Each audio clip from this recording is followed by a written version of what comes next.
اگر ہم D C او صاحب کی بات کریں، سابق جو ڈی سی او فیصل آباد نور الامین مینگل تھے، ان کے بارے میں بات کریں، ان کی ہسٹری کے بارے میں بات کریں تو یہ بہت دبنگ قسم کے جو آفیسر جو ہے وہ گردانے جاتے تھے۔ انہوں نے اپنے ان کا جو دور تھا۔ بسم اللہ الرحمن الرحیم۔ السلام علیکم ناظرین، میں ہوں آپ کا میزبان رضوان زیدی اور آپ دیکھ رہے ہیں فیصل آباد صورتحال FSD41.TV کے پلیٹ فارم سے۔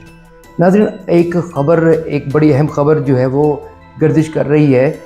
سابق دبنگ ڈی سی او فیصل آباد نور الامین مینگل کے حوالے سے کہ ان کی جو دوسری بیوی ہیں وہ منظر عام پر آ گئی ہیں۔ اس سے پہلے تو یہ جو خبر تھی اور یہ معاملہ جو تھا وہ ایک نجی حیثیت کا تھا، لیکن جب سے یہ مختلف میڈیا اور دیگر چینلز پر ان کا انٹرویوز آنے کے بعد یہ معاملہ جو ہے وہ پبلک ہو گیا۔ اگر ہم ڈی سی او صاحب کی بات کریں، سابق جو ڈی سی او فیصل آباد نور الامین مینگل تھے، ان کے بارے میں بات کریں، ان کی ہسٹری کے بارے میں بات کریں تو یہ بہت دبنگ قسم کے جو آفیسر جو ہے وہ گردانے جاتے تھے۔ انہوں نے اپنے ان کا جو دور تھا گراں قدر خدمات سر انجام دی، بہت سے ایسے انہوں نے کام کیے۔ انہوں نے شہر کی صفائی ستھرائی کے متعلق جو ہے کافی جو ہے وہ خدمات سر انجام دی۔ انہوں نے بہت سارے جو ہے وہ ایسے منصوبے جو تھے ان پر کام کیا اور ان کو پایہ تکمیل تک پہنچایا۔ لہٰذا یہ کہا جا سکتا ہے کہ ایک اچھے ایڈمنسٹریٹو کے طور پہ جو ہے وہ ان کا شمار ہوتا ہے۔ اس کے ساتھ ہی ساتھ ان کے اوپر مختلف قسم کے کرپشن کے الزامات بھی رہے ہیں کہ انہوں نے اپنے دور میں جو ہے وہ بے تحاشا کرپشن بھی کی۔ لوگوں کا یہ کہنا ہے، ان کے مخالفین بھی کہہ سکتے ہیں کہ مخالفین کا کہنا ہے کہ انہوں نے اپنے دور میں جو ہے وہ کافی کرپشن کی، لیکن یہ ایک الگ معاملہ ہے۔ اس کی انکوائریز جو ہیں وہ چل رہی تھیں اور چل بھی رہی ہیں۔ پی ٹی آئی کی جب گورنمنٹ آئی تو یہ اب منظر عام سے جو ہے غائب ہو گئے اور کچھ عرصہ کے لیے ان کو جو ہے کسی اور جو شعبے میں جو ہے وہ منتقل کر دیا گیا، ان کا ٹرانسفر کر دیا گیا۔ اس کے بعد جو ہے آج کل موصوف جو ہیں وہ سیکٹری داخلہ کی جو سیٹ پر جو براجمان ہیں اور اپنی خدمات سر انجام دے رہے ہیں۔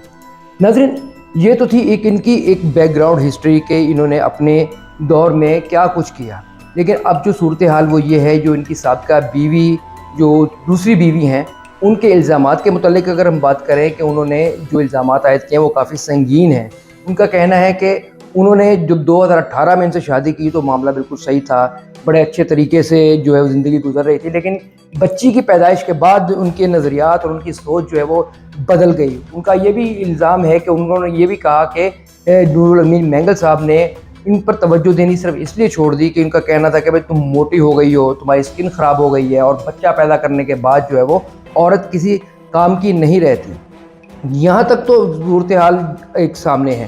لیکن اب بات یہ ہے کہ شادی کرنا کوئی بری بات نہیں ہے۔ اسلام نے جو ہے وہ مرد کو شادیوں کی اجازت دی ہے، 4 شادیوں کی اجازت دی ہے، لیکن اس کے ساتھ ساتھ عورت کے حقوق پورے کرنے کی بھی جو ہے وہ تلقین بارہا کی ہے کہ جس عورت سے آپ شادی کریں اس کے حقوق بھی پورے کریں۔ اب انہوں نے شادی کر لی، ٹھیک ہے، شادی ہو گئی، لیکن اس کے بعد ان کے حقوق پورے کرنا جو تھا ان کی ذمہ داری تھی۔ بچی ہے، بچی تو ایک باعث رحمت ہوتی ہے، بچی کا جو کوئی قصور نہیں ہے کہ اس کی پیدائش ہوئی۔ بچی کو کچھ پرابلم بھی ہے، ان کو اسپیچ تھیراپی کی جو ضرورت ہے، ان کو بولنے میں پرابلم ہے، لیکن صرف اس بنیاد پر بچی کو بھی چھوڑ دینا، اس کے نان نفقہ جو ہے وہ پورا نہ کرنا، یہ شرعی طور پر بھی جو ہے وہ نامناسب ہے، کیونکہ شرعی طور پر اگر دیکھا جائے تو اسلام نے اس کا بہت زیادہ اس پر زور دیا ہے کہ بچوں کی اور بیوی کی جو سابقہ بیوی ہے اس کا نان نفقہ پورا کرنا شرعی طور پر جو ہے وہ ضروری ہے۔ اسلام نے اس کو جو ہے وہ بہت زیادہ جو ہے وہ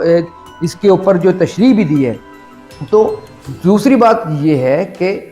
آپ نے شادی کر لی، سب کچھ کر لیا، ٹھیک ہے، آپ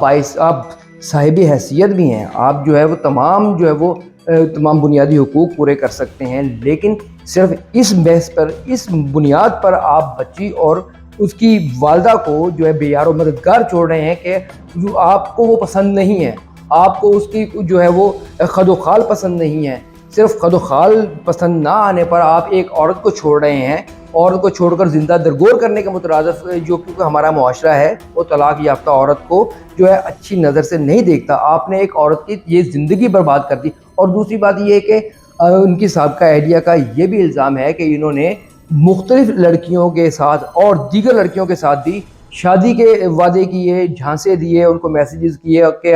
میں آپ سے شادی کروں گا اور آپ کی زندگیاں بھی برباد کروں گا۔ یہ ان کی جو سابقہ بیوی ہے، دوسری بیوی، ان کا کہنا ہے۔ تو صورتحال یہ ہے کہ تمام معاملات کو سامنے رکھتے ہوئے اگر آپ نے ایک کام کر لیا، آپ نے شادی کر لی، تو آپ کا کام تھا کہ آپ تمام بنیادی حقوق پورے کرتے. آپ اللہ اور اللہ کے رسول کی خاطر جو ہے یہ معاملہ جو ہے آگے لے کر جاتے، لیکن آپ نے طاقت کے نشے میں کہہ لیں، آپ نے یہ کوئی اور وجوہات کہہ لیں کہ اس کی بنیاد پر آپ نے ایک عورت کی زندگی برباد کر دی، جو معاشرتی طور پہ بھی اور اللہ کے نظر میں بھی اور شرع اور جو ہماری شریعت ہے اس کے حساب سے بھی آپ نے اس کے انحراف کیا. لہٰذا آپ کو ان چیزوں کو سوچنا ہوگا، کیونکہ روز قیامت آپ نے اس کا جواب دینا ہے، اللہ نے آپ سے حساب لینا ہے. اس لیے آپ کو ابھی بھی وقت ہے، سوچنا چاہیے. آپ اپنی جو بچی ہے کم از کم بچی کا خیال کریں. آپ کے دوسرے بچے بھی ہیں لیکن اس بچی کا آپ کو خیال رکھنا ضروری ہے، تاکہ آنے والے وقتوں میں یہ بچی جو ہے وہ کسی اور پریشانی کا شکار نہ ہو. ناظرین فی الحال اتنا ہی، اگلے پروگرام تک کے لیے اجازت، اللہ حافظ.